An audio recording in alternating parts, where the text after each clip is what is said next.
Deer primary learners, আজকেও তোমাদের জন্য আরেকটি সেগমেন্ট নিয়ে উপস্থিত হয়েছি। আশা করি তোমরা এই সেগমেন্টটিও এনজয় করবে এবং কিভাবে সাবজেক্ট প্রয়োগ করে বাক্য বানাতে হয় বিভিন্ন অর্থে সেগুলো তোমরা শিখবে।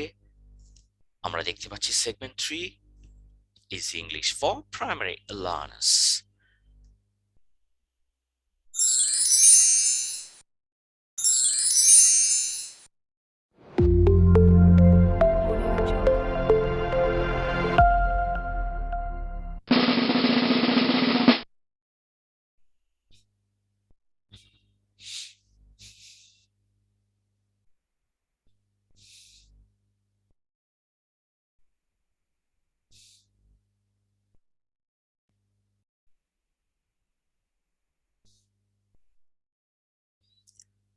প্রিয় শিক্ষার্থীবৃন্দ, আমরা ভার্বের প্রধানত যে তিনটি রূপ আমরা চিনি সেটি হচ্ছে present form, past form, past participle form. Present form হচ্ছে বর্তমান রূপ। একটা কাজ, একটা ভার্বের বর্তমান যে রূপটা, সেই রূপটাকে আমরা ইংরেজিতে বলি প্রেজেন্ট ফর্ম। একটা কাজের অতীত রূপটাকে আমরা ইংরেজিতে বলি পাস্ট ফর্ম। একটা কাজ করা শেষ এমন অবস্থাকে আমরা বলি পাস্ট পার্টিসিপল ফর্ম। তাহলে আমরা প্রেজেন্ট ফর্মে দেখতে পাচ্ছি গো। গো অর্থ হচ্ছে যাওয়া। এটি হচ্ছে একটি আবিধানিক অর্থ। আবিধানিক বলতে বোঝানো হচ্ছে ডিকশনারিতে যে অর্থটা পাওয়া যায় স্বাভাবিকভাবে, সেটি হচ্ছে আবিধানিক অর্থ। তাহলে এই গো হচ্ছে যাওয়া, আর এর ফার্স্ট ফর্ম ওয়েন্ট হচ্ছে গেল। এই গেল যখন বুঝায়, এর অর্থ হচ্ছে কাজটি করে ফেললো, কোনো কাজ করে ফেললো। সেই ফেললো যে কথাটা আসবে তখনই সেই কাজটা ফার্স্ট ফর্ম বুঝাবে। আর একটি কাজ করা শেষ এমন অবস্থা যদি বোঝায়, সেই শেষ অবস্থাটাই হচ্ছে ফার্স্ট পার্টিসিপল। যেমন এখানে আমরা গন পাচ্ছি, গো এর ফার্স্ট পার্টিসিপল গন, যাওয়া শেষ এমন অবস্থা। আমরা পরবর্তী যে ভার্বটি দেখতে পাচ্ছি গিভ, এটিও প্রেজেন্ট ফর্ম। আমরা এর আবিধানিক অর্থ পাচ্ছি দেয়া। গেভ, এটি হচ্ছে ফার্স্ট ফর্ম, এর আবিধানিক অর্থ পাচ্ছি দিল। তাহলে এই যে গেভ, দিল, এটি কিন্তু ফার্স্ট ফর্ম, কাজটি করে ফেললো, এটাই বোঝাচ্ছে। গিভেন হচ্ছে কাজ করা শেষ এমন অবস্থা, গিভেন। আর এরকম কাজ করা শেষ এর যে ইংরেজি রূপ আমরা যখন পাবো সেটি হচ্ছে ফার্স্ট পার্টিসিপল। কোনো কাজ করা শেষ সেরকম একটি ভার্বের একটি রূপ আমরা যখন পাবো, সেই রূপটি হবে ফার্স্ট পার্টিসিপল। এখানে গিভেন পাচ্ছি, এটি হচ্ছে ফার্স্ট পার্টিসিপল। ডিয়ার লার্নার্স, আশা করি তোমরা বুঝতে পেরেছো। এরপরে আমরা চলে যাচ্ছি পরবর্তী স্লাইডে।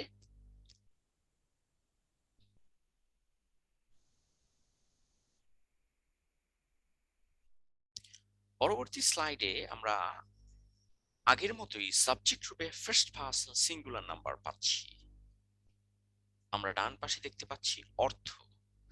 আয়ের অর্থ আমরা পাচ্ছি আমাকে। আয়ের অর্থ আমাকে রূপে এখানে পাচ্ছি।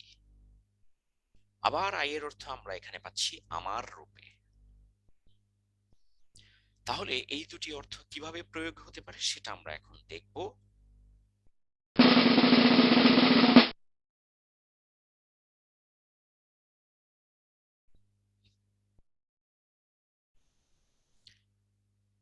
আয়ের অর্থ আমাকে এবং আমার রূপে প্রয়োগ হওয়ার পূর্বে আমাদের একটু এই মডেল গুলো চিনে নিতে হবে।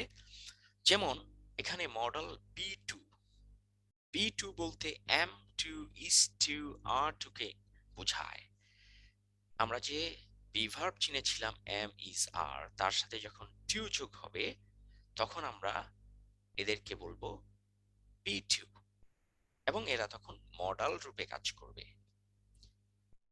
আবার আমরা যে হ্যাভ হ্যাজ চিনেছিলাম, হ্যাভ ভার্ব, সেই হ্যাভ ভার্ব হ্যাভের পরে যখন আমরা টু দেখব তখন আমরা বলবো সেটিও মডাল।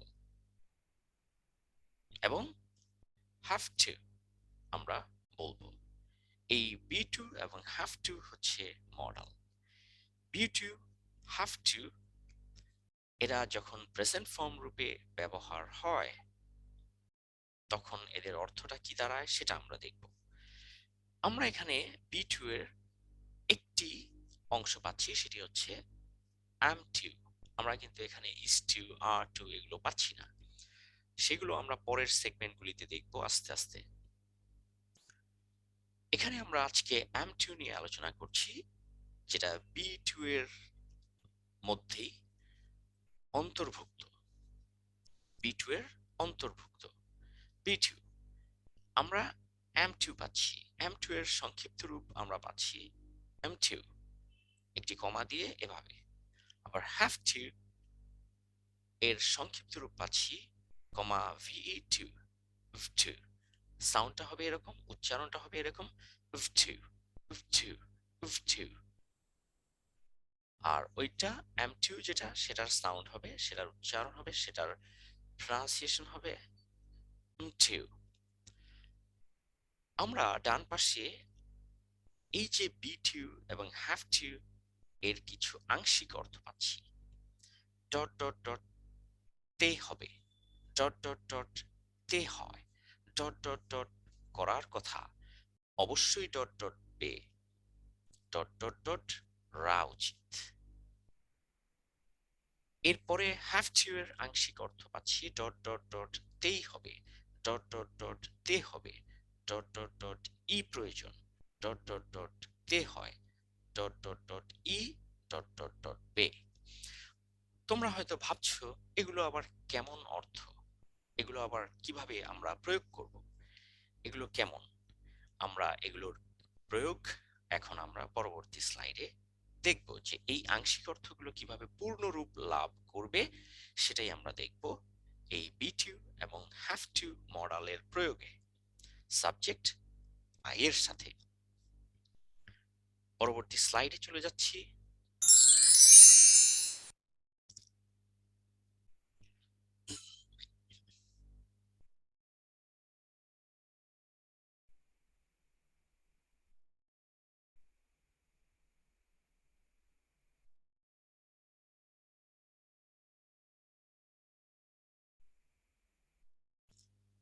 হ্যাঁ বোধক বাক্যে সাবজেক্ট রূপে আই এর প্রয়োগ। হ্যাঁ বোধক বাক্যে সাবজেক্ট রূপে আই এর প্রয়োগ। এখানে আমরা দেখতে পাচ্ছি আই অ্যাম গিভেন। আমরা যখন আই এর পরে বি ভার্ব অ্যাম কে পাবো, বি ভার্ব অ্যাম কে পাবো, এরপরে যদি আমরা একটু আগে দেখেছিলাম মূল ভার্বের ফার্স্ট পার্টিসিপল গিভেন, এরকম যদি আই এর পরে আমরা বি ভার্ব অ্যাম পাই তখন সেটি হচ্ছে অক্সিলারি ভার্ব। এরপরে যখন মূল ভার্বের ফার্স্ট পার্টিসিপল পাবো সেটি হচ্ছে মূল ভার্ব এবং সেটি ফার্স্ট পার্টিসিপল রূপে এখানে দেওয়া।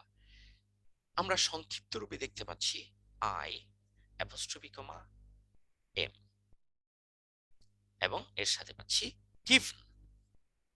এটা সংক্ষিপ্ত রূপে দেয়, এর উচ্চারণটাও হবে এরকম আম গিভেন, আম গিভেন। আমরা যখন পূর্ণ রূপটা পাবো আই অ্যাম গিভেন বলবো, আর যখন সংক্ষিপ্ত রূপটা পাবো তখন বলবো আম গিভেন। এরকম যখন আই এর পরে বি ভার্ব যেটা অক্সিলারি ভার্ব রূপে অ্যাম থাকবে, এরপরে যখন ফার্স্ট পার্টিসিপল দেখতে পাবো তখন আই এর অর্থটা হবে আমাকে, আমাকে দেয়া হয়। এই গিভেন দেয়া, এটি কিন্তু এখানে বোঝাচ্ছে একটি কাজের শেষ অবস্থা দেয়া হয়, কাজের শেষ অবস্থাকে বোঝানো হচ্ছে আই অ্যাম গিভেন। এরপরে আমরা দেখতে পাচ্ছি আই হ্যাভ টু গো। আমরা যখন এরকম আই নামক সাবজেক্টের পরে আইকে আমরা দেখব ফার্স্ট পারসন সিঙ্গুলার রূপে কোনো বাক্যের শুরুতে ব্যবহার হচ্ছে, এবং এই আই এর পরে যখন হ্যাভ টু এই মডালটি আমরা পাবো, তারপরে একটি মূল ভার্ব থাকবে। সেই মূল ভার্বটি যদি প্রেজেন্ট ফর্ম আমরা দেখি, সেটি অবশ্যই আমরা ভিন্ন অর্থে প্রকাশ করব। কিভাবে সেটা আমরা ডান পাশে দেখবো একটু পরেই। আগে একটু সংক্ষিপ্ত রূপটা শিখে নিই। আই অ্যাপোস্ট্রোফি কমা ভিই, এরপরে পাচ্ছি টু, তারপরে পাচ্ছি গো, মূল ভার্বের প্রেজেন্ট ফর্ম। তাহলে পূর্ণ রূপটি I have to go, I have to go, এটি এভাবে উচ্চারণ করতে হবে। আর সংক্ষিপ্ত রূপটি উচ্চারণ করতে হবে I have to go, I have to go, I have to go. কিন্তু পূর্ণ রূপটি হবে আই হ্যাভ টু গো, আর সংক্ষিপ্ত রূপটি হবে আইভ টু গো। এখন প্রশ্ন হচ্ছে যে এখানে অর্থটা কিভাবে আসবে।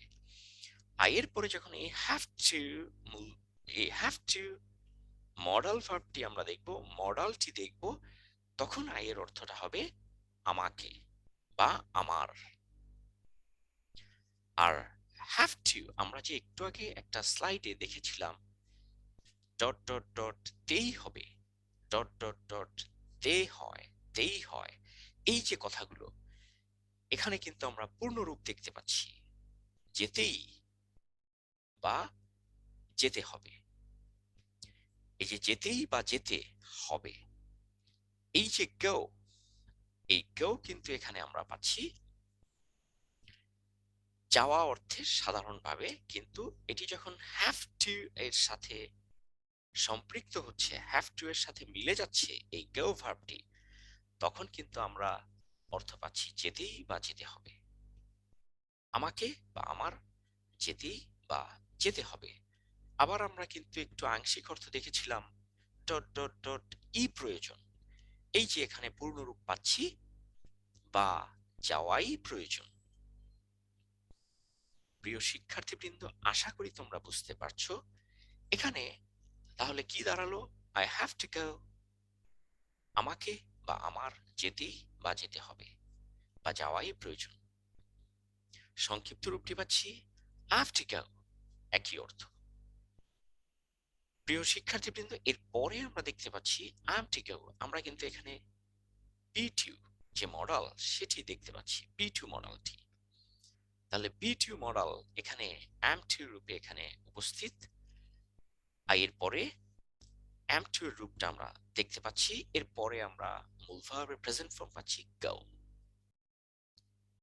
তাহলে সংক্ষিপ্ত রূপে পাচ্ছি আই অ্যাপোস্ট্রোফি কমা এম, তারপরে পাচ্ছি টু, তারপরে মূল ভার্বের প্রেজেন্ট ফর্ম go। তাহলে পূর্ণ রূপটি হচ্ছে I am to go, I am to go, I am to go। আর সংক্ষিপ্ত রূপটি হচ্ছে am to go, am to go। আর পূর্ণ রূপটি হচ্ছে I am to go, I am to go। আর সংক্ষিপ্ত রূপটি I am to go। এখন এখানে আমরা অর্থটা দেখতে পাচ্ছি কিভাবে হচ্ছে। গো অর্থ আমরা জানি যাওয়া, প্লাস এর সাথে তে যোগ হচ্ছে, পরে আমরা হবে অর্থ পাচ্ছি সমান সমান এই যাওয়া যোগ তে মিলে হয়ে যাচ্ছে যেতে, এরপরে হবে পাচ্ছি। এই am to go, এই এতটুকুর অর্থ আমরা পাচ্ছি যেতে হবে, am to go। এখানে তাহলে পূর্ণ অর্থটি কি দাঁড়ায়, এই পূর্ণ বাক্যটির I am to go, এই বাক্যটির পূর্ণ অর্থ হচ্ছে আমাকে বা আমার যেতে হবে। এখানে কিন্তু যখন আমরা আই এর পরে এই পি টু এই মডালটি পাচ্ছি am to রূপে, তখন আই এর অর্থ হচ্ছে আমাকে বা আমার। প্রিয় শিক্ষার্থীবৃন্দ, আশা করি তোমরা বুঝতে পারছো। তাহলে I am to go এই পুরো বাক্যটির অর্থ হচ্ছে আমাকে বা আমার যেতে হবে। আমরা আই এর অর্থ শিখলাম যে কখন আই আমাকে বা আমার অর্থে প্রয়োগ হয়। আমরা একই সাথে বি টু মডেল এটির প্রয়োগও শিখে নিলাম। প্রিয় শিক্ষার্থীবৃন্দ, আশা করি তোমরা বুঝতে পেরেছো। আজ এ পর্যন্তই। পরবর্তী সেগমেন্টের অপেক্ষায় থাকো এবং ততক্ষণ বা ততদিন পর্যন্ত ভালো থাকো, সুস্থ থাকো। আসসালামু আলাইকুম।